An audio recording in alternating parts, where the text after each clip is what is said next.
Dans l'aube de la conscience humaine, bien avant les récits mythologiques qui captivent notre imagination, il existait un ordre ancien, discret mais puissant, qui façonnait silencieusement le cours de l'histoire.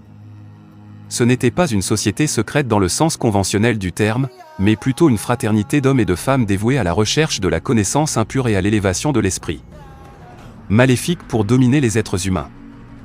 Cette fraternité est connue sous le nom de franc-maçonnerie, et son influence s'étend bien au-delà de l'ère moderne dans laquelle nous pensons qu'elle a pris forme.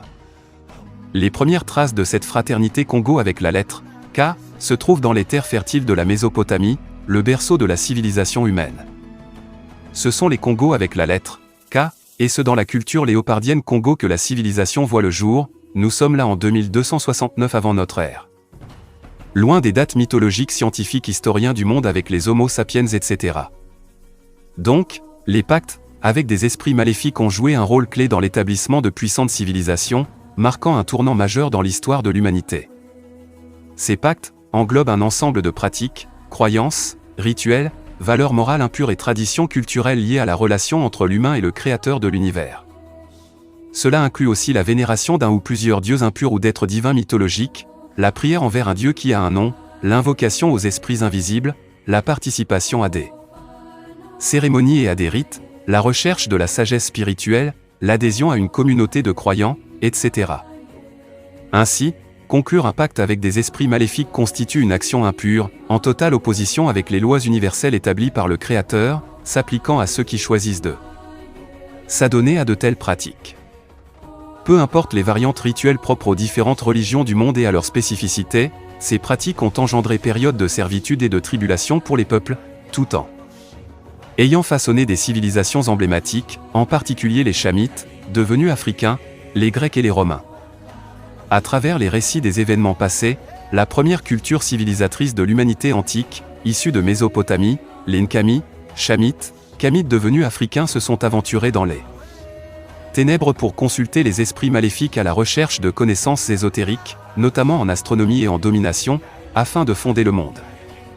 Combien d'Africains et d'Européens savent-ils définir et faire la différence entre l'univers et le monde? Qui a fondé le monde bien avant les Grecs et les Romains? Observez par vous-même, les Grecs et les Romains ont hérité de la franc-maçonnerie en Mésopotamie, la source des premières fondations du monde, de l'Égypte antique et pharaonique, suivant un chemin similaire pour établir leur propre domination. Les échos des anciens pactes résonnent à travers les âges, révélant l'empreinte profonde laissée par les mystères ésotériques sur le destin des nations.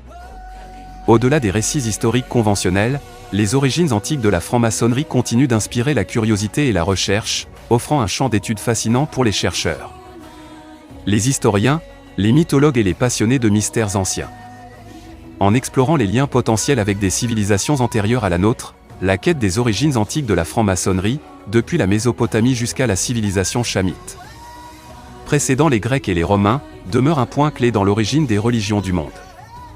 Parmi les civilisations anciennes associées aux origines présumées de la franc-maçonnerie ou à des pactes avec des esprits maléfiques, la tour de Babel en Mésopotamie occupe une place prédominante. Toutes les variantes religieuses du monde trouvent leurs origines dans la franc-maçonnerie antique depuis la Mésopotamie avec la tour de Babel, une puissance léopardienne mise en place par le premier roi de la terre, le Goy aidé par un esprit impur pour dominer les êtres humains.